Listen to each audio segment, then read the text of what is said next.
नमस्कार दोस्तों, स्वागत है आपका आईटीआई पेपर्स में। दोस्तों, सेल यानी कि Steel Authority of India Limited ने रोरकेला स्टील प्लांट में आईटीआई और डिप्लोमा के लिए वैकेंसीज निकाली हैं। ये वैकेंसीज आपकी Bolani ore mine, Barsua iron mine and Kalta iron mines में निकाली गई हैं। अगर बात करें हम डिप्लोमा की, तो operator cum technician boiler operator में टोटल नंबर ऑफ वैकेंसीज 20 है और operator cum technician electrical supervisor की टोटल नंबर ऑफ वैकेंसीज 10 है। ये दोनों वैकेंसीज डिप्लोमा होल्डर के लिए है। आईटीआई के लिए अटेंडेंट कम टेक्नीशियन ट्रेनी की वैकेंसीज है, जिसमें इलेक्ट्रीशियन की 25, फिटर की 28, इलेक्ट्रॉनिक्स की 10, मैकेनिस्ट की 10, diesel mechanic for mines only 4, COPA ITI for mines only 3। Age relaxation की बात करें तो SC ST कैंडिडेट को 5 साल का एज रिलैक्सेशन मिलेगा। ओबीसी नॉन क्रीमी लेयर को 3 इयर्स का रिलैक्सेशन मिलेगा। और अगर आप EWS यानी कि इकोनॉमिकल वीकर सेक्शन में आते हैं, उस केस में आपको इनकम और एसेट सर्टिफिकेट को जनरेट करना होगा और ये सर्टिफिकेट आपको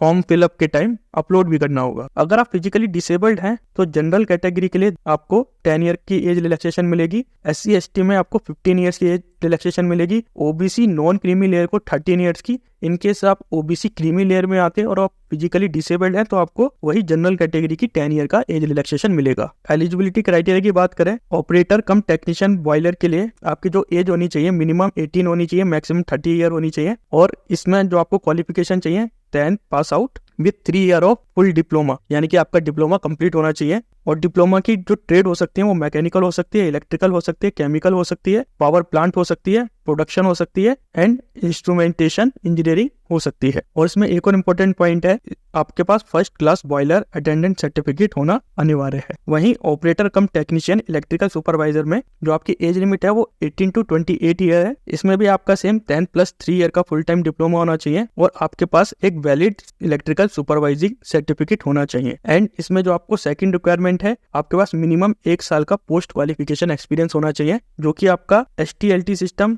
overhauling and maintenance, installation STLT machinery equipment and gadget inside outside plant building including overhead and underground transmission line, cables, transformer, circuit breaker, panel, switch board and their accessories and allied equipment. यानी कि आप किसी भी इन सारी field में से किसी में आपका 1 साल का पोस्ट क्वालिफिकेशन एक्सपीरियंस होना अनिवार्य है। वही बात करें हम ITI की, जो एज लिमिट है वो 18 to 28 ईयर है। 10th विद ITI, यानी कि आप 10th पास और ITI का आपके पास फुल टाइम का सर्टिफिकेट होना चाहिए। और जो ट्रेड गिवन है इसमें electrician, fitter, electronic, machinist, diesel mechanic and COPA, computer operator and programming assistant, information technology, इनमें से आप किसी एक ट्रेड में क्वालिफाइड या पास आउट होने चाहिए। इन केस अगर आपका सर्टिफिकेट 16/12/2023 यानी कि 16 दिसंबर 2023 तक जनरेट नहीं होता है तो आप डिप्लोमा पोस्ट के लिए एलिजिबल नहीं है। अगर आप बॉयलर ऑपरेटर के लिए फॉर्म फिलअप कर रहे हैं तो आपको first class boiler attendant certificate upload करना जरूरी है। जब आप शॉर्ट लिस्टेड होंगे उस केस में भी आपको ये सर्टिफिकेट दिखाना जरूरी है। अगर इसकी बेनिफिट की बात करें तो आप S3 ग्रेड में आपका जो पे स्केल होगा वो 26,600 से लेकर 38,920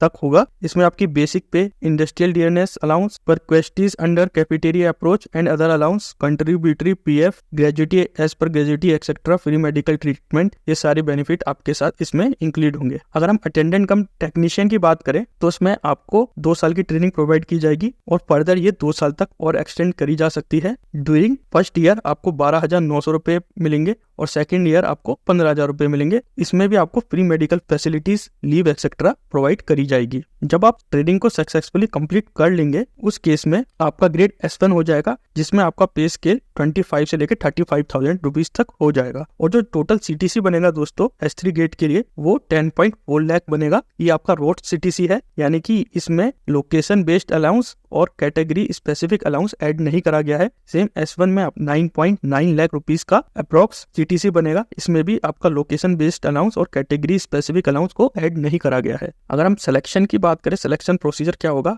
आपका एक CBT कंप्यूटर बेस्ड टेस्ट होगा इन हिंदी और इंग्लिश। CBT में 100 ऑब्जेक्टिव टाइप क्वेश्चन आएंगे, जिसमें 50 आपके टेक्निकल नॉलेज के, यानी कि जो आपने ट्रेड सिलेक्ट करी है इलेक्ट्रिकल, मैकेनिकल, डीजल मैकेनिक, उसके क्वेश्चन होंगे और 50 आपके जनरल अवेयरनेस के क्वेश्चन होंगे। 1.5 घंटे का आपका पेपर होगा, 90 मिनट्स का। और जो क्वालिफाइंग मार्क्स होंगे आपके CBT में वो 50% होने चाहिए फॉर अनरिजर्व जनरल कैटेगरी और इकोनॉमिकल वीकर कैटेगरी के लिए, एंड 40% आपके जो मार्क्स होने चाहिए वो SC ST OBC non creamy layer के लिए होने अनिवार्य है। जो भी कैंडिडेट CBT को क्वालिफाई करेगा या शॉर्टलिस्ट होगा, उसके बाद आपका एक स्किल टेस्ट और ट्रेड टेस्ट करा जाएगा। जितने भी कैंडिडेट कट ऑफ मार्क्स को क्वालिफाई करते हैं वो सारे एलिजिबल होंगे स्किल टेस्ट देने के लिए। और स्किल टेस्ट और ट्रेड टेस्ट को केवल आपको क्वालिफाई करना है। जो फाइनल सिलेक्शन होगा उसमें आपका जो वेटेज CBT में जो आपने स्कोर करा है उसका पूरा 100% होगा, यानी कि जो फाइनल सिलेक्शन होगा वो पूरा आपका CBT की मेरिट लिस्ट पे बनेगा। फिजिकल स्टैंडर्ड में अगर आप मेल हैं तो आपकी हाइट 150 सेंटीमीटर होनी चाहिए, वेट आपका 45 kg होना चाहिए, chest measurement 75 and 79 centimetre on expansion, यानी कि 79 सेंटीमीटर तब जब आप अपनी छाती को फुला के रखते हैं। फीमेल के लिए 143 सेंटीमीटर हाइट होनी चाहिए, 35 kg आपका वेट होना चाहिए, 70 सेंटीमीटर एंड 73 सेंटीमीटर आपका चेस्ट एक्सपेंशन होना चाहिए। विजुअल पैरामीटर की बात करें, यानी कि आंखों की दृष्टि की बात करें, तो आपका जो डिस्टेंस विजन होना चाहिए 6/12 विदाउट ग्लासेस, यानी कि बिना चश्मे के आपका इतना विजन होना चाहिए। नियर विजन आपका J1 और N6 फॉर बोथ आइज। और जो आपकी ग्लास की पावर होनी चाहिए उस केस में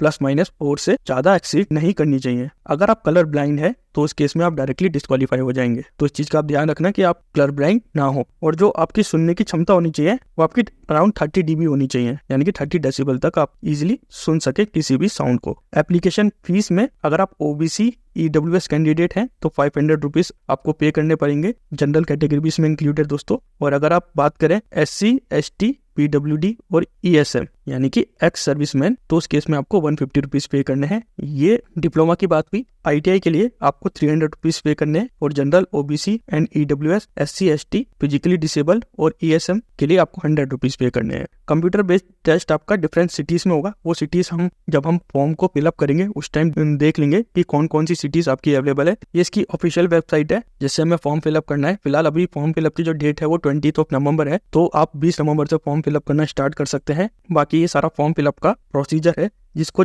हम उस टाइम कवर करेंगे जब हम फॉर्म फिलअप कर रहे होंगे। आपको कोई भी ट्रैवलिंग एक्सपेंसेस नहीं मिलेंगे, मतलब आपको स्वयं ही सारा खर्चा वहन करना होगा। और जो इसकी स्टार्टिंग डेट है फॉर्म फिलअप करने की 20 नवंबर है और क्लोजिंग डेट इसकी 16 दिसंबर, यानी कि आपके पास 25 डेज है। सो दोस्तों ये रहा नोटिफिकेशन का सार। फॉर्म फिलअप हम 20 नवंबर को करेंगे और उसमें आपको पूरा इजीली समझा देंगे कि फॉर्म स्टेप बाय स्टेप किस तरीके से फिलअप करना है। सो दोस्तों अगर आपको ये वीडियो पसंद आया है तो प्लीज इस वीडियो को लाइक कीजिए और हमारे चैनल को सब्सक्राइब कीजिए। And thanks for watching.